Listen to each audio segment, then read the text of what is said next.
이 마가복음 16장은 주님의 무덤을 찾는 세 명의 여인들에 관한 사건을 기록하고 있어요. 주님이 십자가에서 돌아가시고 무덤에 장사되신 지 3일째 되는 날 새벽이 되었습니다. 마가는 이 날을 안식일 다음 날, 곧 지금 주일이라고 알려주고 있어요. 여러분, 원래 그 유대인들은 토요일을 안식이라고 해가지고 그날을 지켰어요.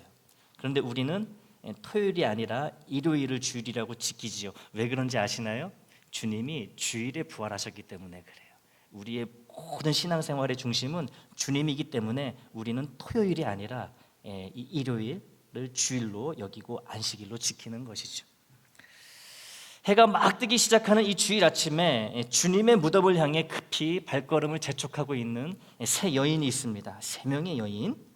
이 여인들의 이름은 각각 막달라 마리아, 야고보의 어머니 마리아, 그리고 살로메입니다. 이들의 손에는 값비싼 향품이 들려 있어요.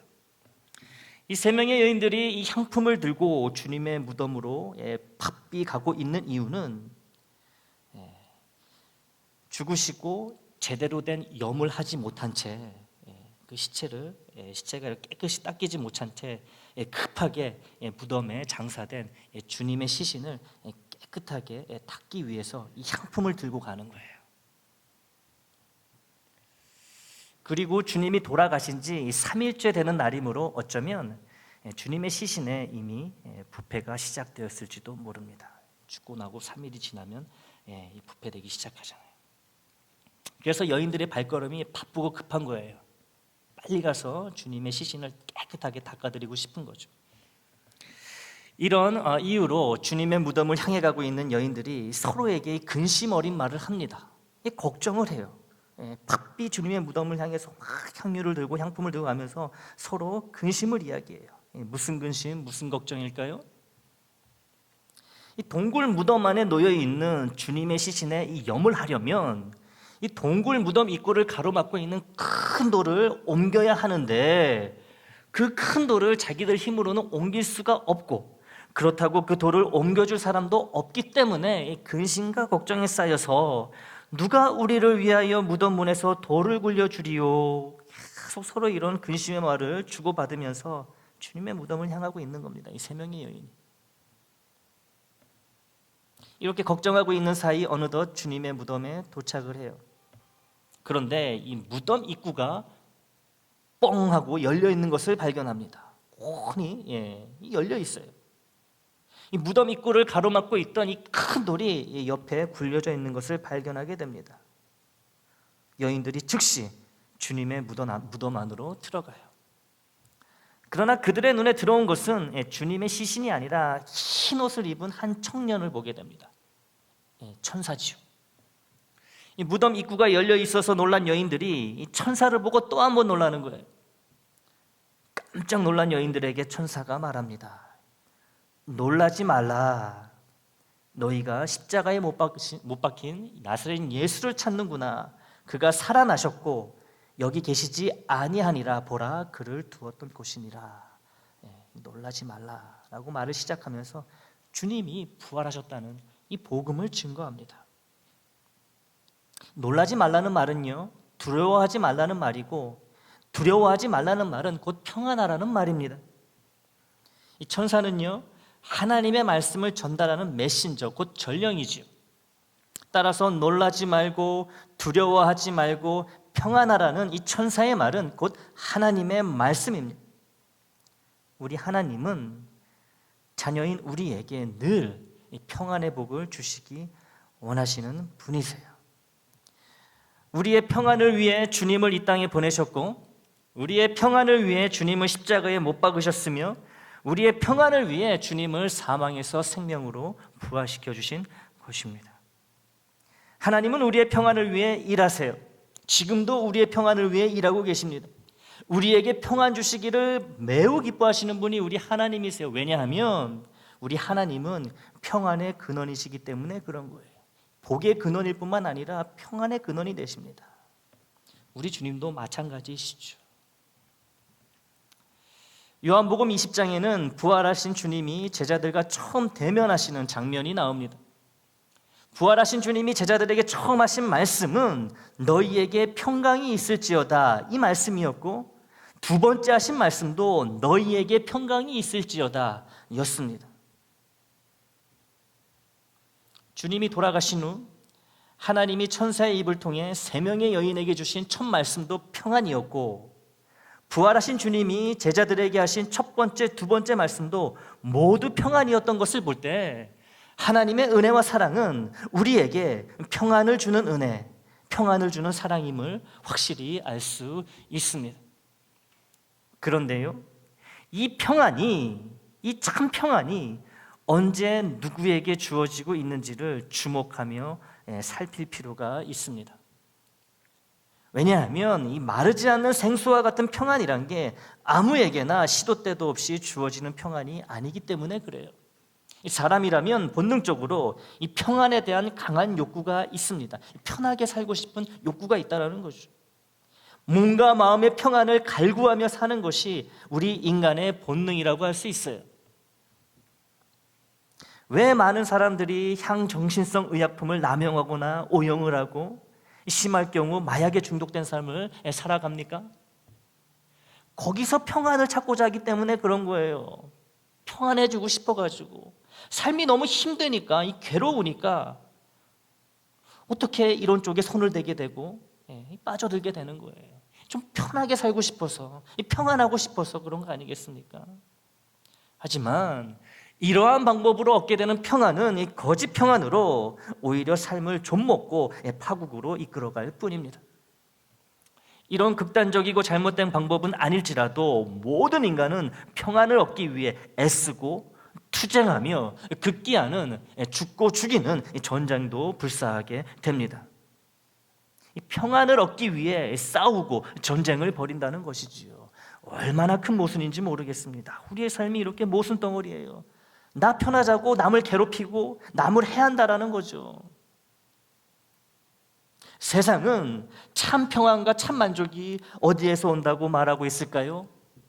바로 재물, 돈입니다. 돈을 사랑하는 것이 일만하게 근원이라고 이렇게 성경은 이야기하고 있잖아요. 딱 따지고 들어가 보면 거기엔 돈이 있는 거예요, 돈이. 어리석은 부자에 관한 주님의 그 비유 말씀을 한번 보겠습니다. 누가복음 12장 15절부터 21절 말씀인데요, 제가 읽어보겠습니다. 그들에게 이르시되 산과 모든 탐심을 물리치라. 사람의 생명이 그 소유에 넉넉한 데 있지 아니하니라. 또 비유로 그들에게 말하여 이르시되 한 부자가 그 밭에 소출이 풍성하매 심중에 생각하여 이르되 내가 곡식 쌓아둘 것이 없으니 어찌할까 하고, 또 이르되 내가 이렇게 하리라. 내 곡간을 헐고 더 크게 짓고 내 모든 곡식과 물건을 거기 쌓아두리라. 또 내가 내 영혼에게 이르되 영혼아, 여러 해 쓸 물건을 많이 쌓아두었으니 평안히 쉬고 먹고 마시고 즐거워하자 하리라 하되, 하나님은 이르시되 어리석은 자여, 오늘 밤에 내 영혼을 도로 찾으리니 그러면 내 준비한 것이 누구의 것이 되겠느냐 하셨으니, 자기를 위하여 재물을 쌓아두고 하나님께 대하여 부유하지 못한 자가 이와 같으니라. 아멘. 이 비유 말씀에는 한 부자가 등장하지요. 이 부자는요, 이 보기만 해도 배가 두둑하게 불러올 만큼의 아주 많은 재물이 있는 사람이에요. 보기만 해도 안 먹어도 배가 부른 거예요. 지금 있는 곡간을 헐고 더 큰 곡간을 지어야 할 만큼 큰 부자예요. 세상에 심각한 흉년이 들어 먹을 것이 없어지고 쓸 것이 없어진다 해도 이 부자는 아무 염려 없다고 자신합니다. 왜냐하면 몇 년 동안 먹을 수 있는 양식과 쓸 수 있는 재물이 곡간에 가득하게 쌓여 있기 때문이에요. 거기서 이 부자는 평안을 얻는 것이지요. 이 부자가 스스로 자신에게 평안의 말을 건넵니다. 영혼아, 자기 영혼에게, 자기에게 하는 말이에요. 여러 해 쓸 물건을 많이 쌓아두었으니 평안히 쉬고 먹고 마시고 즐거워하자. 많은 재물이, 많은 돈이 자기에게 이처럼 평안을 준다며 확신하는 이 부자에게 하나님이 이런 말씀을 하신다는 거죠. 어리석은 자요, 어리석은 자요.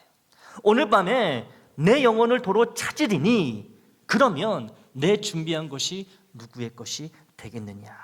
하나님의 이 말씀에는 이 생명의 주인이 하나님이시라는 그 진리의 말씀이 담겨 있는 거예요. 우리의 생명이, 우리의 근본적인 평안이, 이 행복이 물질과 재물과 돈 그 외의 것에 달려있는 것이 아니라 오직 하나님께만 있다는 거죠. 아무리 많은 재물일지라도 생명과 영혼의 참된 평안을 주는 근원이 될 수 없다는 것을 이 어리석은 부자의 비유를 통해 주님은 우리에게 분명하게 알려주고 계십니다. 그러니 돈과 재물이 많을수록 이 평안한 삶을 살아간다는, 행복한 삶을 살아간다는 세상의 미혹에 넘어가지 말고 참 평안의 근원 되시는 우리 하나님께, 우리 주님께, 우리 성령님께 집중하는 삶을 우리는 살아가야 합니다. 돈과 재물뿐만 아니라 하나님 외에 다른 모든 것은 참 평안의 근원이 될 수가 없어요. 참 평안을, 참 만족을, 참 행복을 줄 수가 없습니다. 오직 하나님께 집중하는 삶, 주님이 주시는 가치관에 맞추어 따라 사는 삶, 이런 삶을 살아가는 자에게 영혼의 참 평안과 만족이 주어진다는 거예요. 그렇다면 어떻게 해야 하나님께 집중하는 삶, 마르지 않는 샘물 같은 참 평안의 삶을 살 수 있을까요? 누구에게 이런 평안을 받을 자격이 주어지는 걸까요?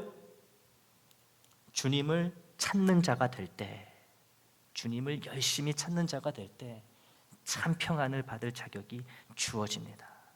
오늘 본문에 나오는 세 명의 여인을 보시기 바랍니다. 두 명의 마리아, 살로메.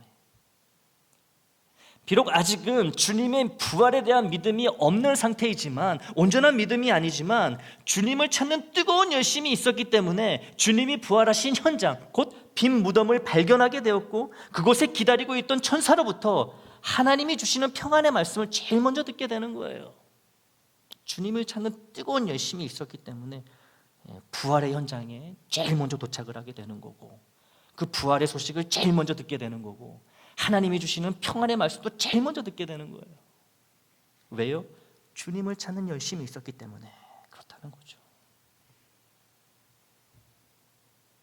이 세 여인들처럼 주님을 열심히 간절히 이 정성껏 찾는 자라면 비록 믿음이 부족할지라도 부활하신 주님께 이끌리게 되고, 거기서 하나님이 주시는 평안을 받게 된다는 것을 이 여인들은 오늘 우리에게 또 증언하고 있습니다. 주님을 찾는 자에게 부활의 주님으로 인한 참 평안이 깃든다는 것을 확인했으니 앞으로는 주님을 열심히 찾으시길 바랍니다. 찾으시길 바래요. 마음과 정성과 뜻을 다해 주님을 찾으십시오. 여러분, 우리 밖에 놀러 가거나 밖에서 이렇게 게임 같은 거 할 때 그 보물찾기 게임이 있잖아요. 다 예전에 해보셨죠? 어릴 때 많이 해보셨을 거예요. 여러분, 그때 얼마나 집중해서 찾으십니까? 전도사님이 왠지 저 나무에 숨겨놨을 것 같아. 막 이렇게 유심히 보잖아요. 살펴보고, 이런 마음으로 우리가 주님을 찾아야 된다는 거예요. 이런 마음으로 집중해가지고. 왜요? 그걸 찾아야지 선물을 받으니까. 주님을 찾으면은 항상 주님이 주시는 귀한 선물을 받게 되어 있어요. 그게 뭐라고요? 평안이라는 거예요. 평안. 주님이 계시는 곳에, 주님이 부르시는 곳에 어디든 열심으로 찾아가 주님 주시는 평안, 특히 부활의 능력이 가져오는 소망의 평안을 다 받게 되시기를 축복합니다. 다른 것에서는 평안을 찾지도 마시고 평안을 받으려고도 하지 말아야 하는 거예요. 혹시 여러분, 안정된 수입에서 평안을 얻으시나요? 그 수입이 언제 끊길 줄 알고 이 평안을 얻으십니까? 지금 수입으로는 감당 못할 사건이 발생하면 어떻게 하려고 하세요?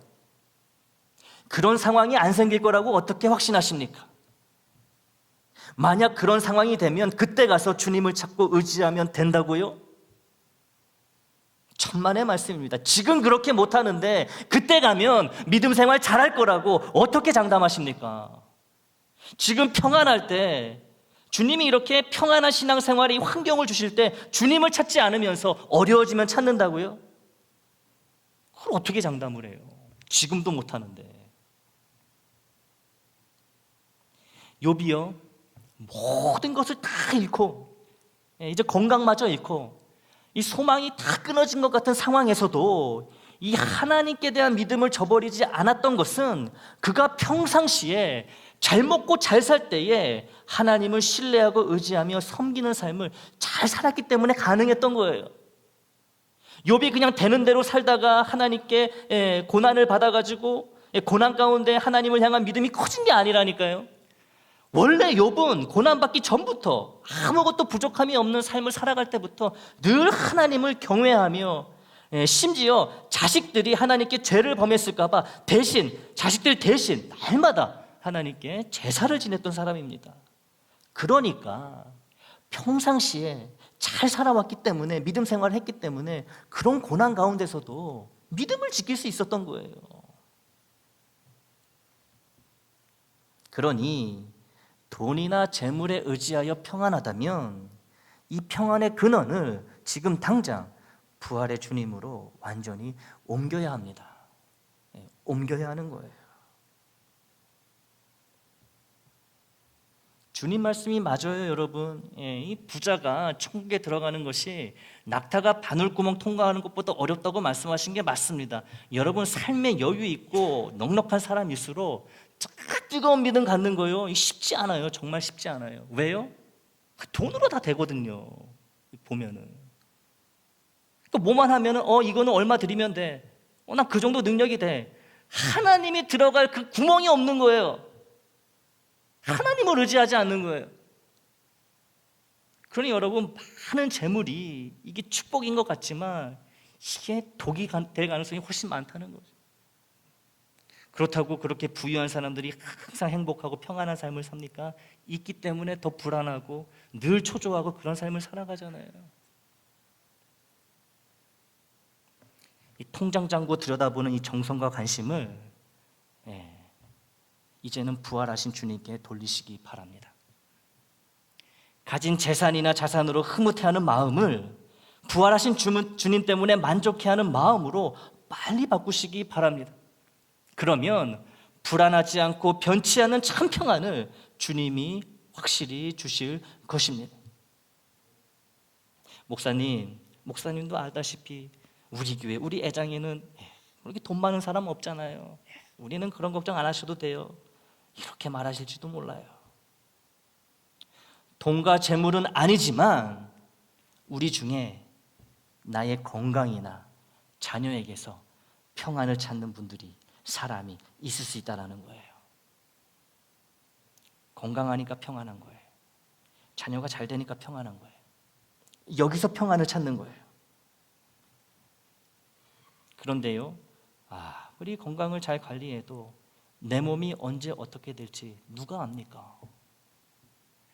여기 계신 모든 여러분들이 평생 건강하길 바라고 또 그렇게 기도하지만 하나님의 뜻을 누가 알 수 있겠어요? 건강이 나빠져 거동이 불편하고 아무것도 할 수 없게 된다면 그때 매일 주님 말씀 기억하고 매일 기도하고 그렇게 살면 된다고 생각하십니까? 다시 말씀드리지만 건강할 때도 잘하지 못한 신앙생활인데 병들어 아픈 마당에 어떻게 신앙생활을 잘할 수 있을 거라고 생각하십니까? 건강할 때 건강을 주신 주님을 더욱 열심히 찾고 주님이 주신 그 건강으로 교회와 교우를 사랑으로 섬기는데 열심히 내시기 바랍니다. 그래야 나중에 내가 몸이 아파서 누웠을 때 섬기지 못하는 안타까움이 있을 때 그래야 위안을 받는 거예요. 그래도 내가 움직일 수 있을 때 참 열심히 주님 주신 힘으로 신앙생활했어. 교회를 섬겼어. 교우를 섬겼어. 이래야 되지 않겠습니까? 자꾸 나중으로 미루지 마세요. 때가 되면 하겠지. 그때가 올지 안 올지 누가 합니까, 솔직히. 여러분, 자녀는 어떤가요? 이 부모는 이 자녀가 평안해야 평안합니다. 자녀가 잘 돼야 내가 잘 되는 거라고 생각해요. 자녀보다 더 기뻐하는 게 부모지. 자녀가 행복해야 내가 행복하다고 생각하는 게 이 부모입니다. 저 역시 부모다 보니 이 자녀가 잘 되고 행복해야 부모도 행복하다는 이 말에 절실히 공감하게 됩니다. 그러나 이 말을 뒤집어 보면요, 자식이 슬프면 부모도 슬프고, 자식이 불행하면 부모도 불행하다는 말이 됩니다. 다시 말해, 자식이 부모의 평안의 근원이 된다는 거죠. 하지만 자식이 평안의 근원이 되는 것은 아주 위험한 일입니다. 자식은 죽을 때까지 사랑으로 돌보아야 하는 대상이지 내게 평안을 주는 평안의 원천이 아니라는 거예요. 그러면 자식이 슬퍼도 나는 기뻐하고 자식이 불행해도 나는 행복해야 한다는 이 말일까요? 아니에요. 아닙니다.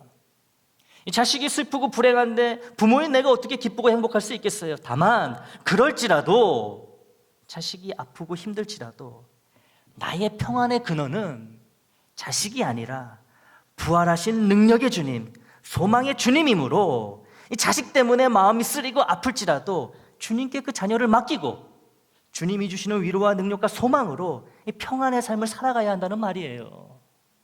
이 말씀입니다. 이게 자식에게 끌려가는 삶이 아니고요, 주님께 끌려가는 삶이에요. 내가 주님께 끌려가야지 자식도 잘 끌려오는 거예요, 주님께.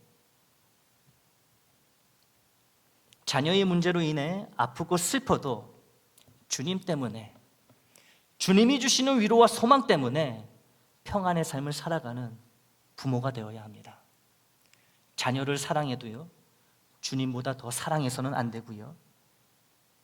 왜냐하면 자녀가 아니라 주님만이 내게 참 평안을 주실 수 있기 때문입니다. 이제 인생이 막 꽃피기 시작한 자녀를 둔 부모나 함께 나이 들어가는 자녀를 둔 부모나 꼭 명심하시기 바랍니다. 나의 평안은, 나의 참 행복은 자녀에게서 오는 것이 아니라 부활하신 나의 생명의 구세주 주님으로부터만 온다는 이 사실을, 이 진리를 꼭 기억하시고 고백하는 삶을 살아가시기 바랍니다.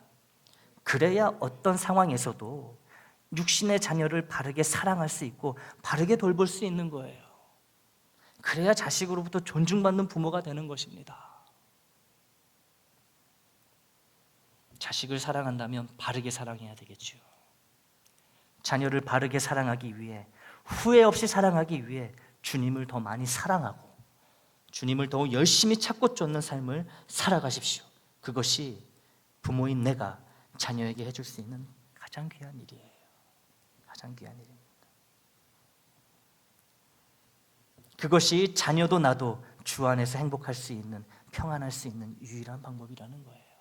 늦지 않았습니다. 지금부터 시작하시면 돼요. 주님의 평안의 능력을 의심하지 마시기 바랍니다. 주님의 평안의 능력을 늘 기대하며 살아가시기 바랍니다. 죽으셨던 주님이 부활하셨잖아요. 그런데 우리가 의심할 수 있겠습니까? 살아나신 주님을 우리가 믿는데. 오늘 본문 빌립보서 4장 7절 말씀을 다시 보겠습니다. 그리하면 모든 지각에 뛰어난 하나님의 평강이 그리스도 예수 안에서 너희 마음과 생각을 지키시리라. 아멘. 이 모든 지각에 뛰어난 하나님의 평강, 평안이라는 말이 나오죠. 이 말은 하나님의 평강, 즉 하나님의 평안은 내가 평안할 수 없다고, 절대로 행복할 수 없다고 좌절하고 낭망하는 그때에도 내가 이해할 수 없고 생각할 수 없고 상상할 수 없는 방법과 능력으로 하나님이 주시는 평안이라는 의미예요. 내가 어떤 상황에 있든지, 그 상황이 무엇이든지 하나님이 주시지 못할 평안이 없다라는 거예요. 하나님의 평안은 나의 모든 상황을 이긴다라는 거죠. 그러니 하나님이 주시는 이 평안, 우리 부활의 주님이 주시는 이 부활의 평안은 내가 어떤 상황, 어떤 처지에 있더라도 나에게 참 평안이 되는, 참 쉼이 되는 그런 평안이라는 것입니다. 이런 주님의 평안을 받기 위해서는 열심히 부활의 주님을 찾고 쫓아야 한다고 말씀을 드렸지요. 부활의 주님을 열심히 찾고 쫓는 구체적인 방법이 오늘 본문 앞절에 나와 있습니다. 어떻게 주님을 그럼 쫓고 찾아야지 부활하신 주님을 만나고 부활하신 주님이 주시는 능력과 소망과 평안 가운데 살 수 있는가? 빌립보서 4장 6절이에요. 아무것도 염려하지 말고 다만 모든 일에 기도와 간구로 너희 구할 것을 감사함으로 하나님께 아뢰라. 아멘. 평안의 근원 되시는 하나님께, 주님께, 성령님께 나의 평안과 행복을 방해하는 모든 것들을 아뢰는 것, 모든 문제를 하나도 남김없이 몽땅 전부 다 간절히 하나님께 기도드리는 것, 이것이 바로 부활의 능력과 소망 되시는 주님을 적극적으로 찾고 적극적으로 쫓는 가장 확실한 방법이라고 이 빌립보서를 통해 하나님은 우리에게 말씀해주고 계세요. 그런데 바울은 여기서 그냥 기도하는 것이 아니라 기쁨으로 모든 문제를 놓고 하나님께 기도하라고 합니다. 슬플지라도 억지로라도 기도해야 한다가 아니라 기쁨으로 기도하라고 이야기하고 있어요. 속 터지는 문제 때문에, 불안하게 만드는 문제 때문에, 도저히 해결의 기미가 보이지 않는 문제 때문에 기도를 하는데 이 기쁨으로 기도를 하라는 이게 도대체 무슨 말인가? 바울이 이러저러한 골치 아픈 문제에도 불구하고 하나님께 기쁨으로 기도를 드리라고 선포하는 이유는 우리가 기도를 드리는 하나님, 우리의 기도를 들으시는 하나님이, 주님이, 성령님이 모든 지각에 뛰어난 평안, 즉 어떤 문제, 어떤 상황이라도 내게 평안을 주신다는 확실한 믿음 때문입니다. 그러니 기쁨으로 기도하라는 거예요. 기쁨으로. 이 사랑하는 교우 여러분, 주님은 우리의 평안을 위해 이 땅에 오셨고 우리의 평안을 위해 고난을 당하셨으며 우리의 평안을 위해 십자가에서 죽으시고 우리의 평안을 위해 부활하셨습니다. 그러면 이 평안의 주님을 믿는 나에겐 다른 건 몰라도 무엇이 삶 가운데 꼭 있어야 할까요? 바로 평안입니다. 평안이에요. 돈과 재물과 건강과 자녀와 그 외 다른 어떤 것에 의존하는 거기로부터 나오는 이 거짓 평안이 아니라 부활의 주님이 주시는 참된 평안, 그 무엇도, 그 어떤 상황도 절대로 빼앗아갈 수 없는 평안이 내 삶 가운데 있어야 한다는 거예요. 그게 신앙인이고 그리스도인인 거예요. 그래야 부활의 예수를 믿는 그리스도인이라고 말할 수 있는 겁니다. 오늘 설교 본문은 주님의 이 평안, 부활의 능력과 위로와 소망이 담긴 이 평안을 받고 이 평안 가운데 살아가기 위해서는 하나님께 모든 문제를 놓고 기도하라고 말합니다. 이 기도만큼 주님을 적극적으로 찾고 의지하는 것이 없고 이 기도만큼 부활의 주님이 주시는 평안을 받을 수 있는 방법이 없다고 말하고 있는 거예요. 믿음이 없으면요 기도 못합니다. 때려 죽여도 못해요. 믿음이 적으면요 깊이 있는 기도하지 못합니다. 때때로 기도하지 못해요. 믿음이 있어야 돼요. 이 기도하는 믿음, 우리 부활의 주님이 우리 모두에게 주시기를 축복합니다. 이 기도를 하면요 여러분, 가만히 있어야 할 때와 움직여야 할 때 분별할 수 있게 되고요, 무엇을 해야 할 때와 하지 말아야 할 때를 알 수 있게 돼요. 이런 분별력이 기도 가운데 주어지게 됩니다. 그리고 이러한 분별력은 주님의 평안을 내 안에서 더욱 깊이 있게 만들어줄 거예요. 이 기도의 신비고 기도의 능력입니다. 무엇을 해야 될지 말아야 될지 기도하면 알려주시는 거예요. 그런 분별력 가운데 주님은 나의 삶을 평안으로 이끌어 가시는 거예요. 주님이 죽으시고 3일째 되는 날 이른 아침부터 주님을 찾아 주님의 무덤에 나온 3명의 여인의 열심을 보시고 하나님은 그들에게 천사의 입을 통해 평안의 말씀을 주셨습니다. 그럼 이미 부활의 주님을 만났고 부활의 주님을 믿고 있는 우리는 어떻게 해야 주님이 주시는 완전한 평안을 받아 행복하게 살 수 있을까요? 오늘 본문에 나와 있듯이 모든 일과 문제를 주님께 간절히 아뢰는 것입니다. 열심히 기도하는 거예요. 전심으로 기도하는 거예요. 시간이 없어서 길게 기도하지 못할지라도, 상황이 급박해서 긴 시간 기도하지 못할지라도 한마디를 기도하더라도 진심으로, 믿음으로 기도해야 된다는 거죠. 그리고 어지간하면 바빠서 기도하지 못한다 이런 얘기는 할 수 없어요. 밥 먹을 시간 있으면 기도할 시간이 있는 거예요. 화장실 갈 시간 있으면 기도할 시간이 있는 거예요. 우리가 바쁘다는 핑계로 기도 못한다 이런 핑계는 하지 말아야 된다는 거죠.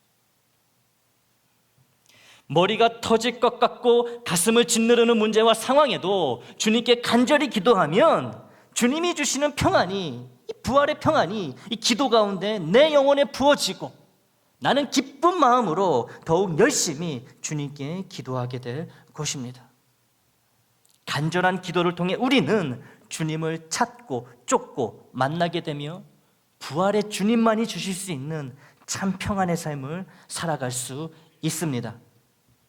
변할까 봐 불안하고 사라질까 봐 두려운 거짓 평안을 쫓는 어리석은 삶이 아니라 무엇이든 주님께 아뢰는 적극적인 기도 생활을 통해 언제나 한결같고 영원한 주님의 참 평안 가운데 거하는 저와 여러분이 되기를 부활하신 우리 주님의 이름으로 축원합니다.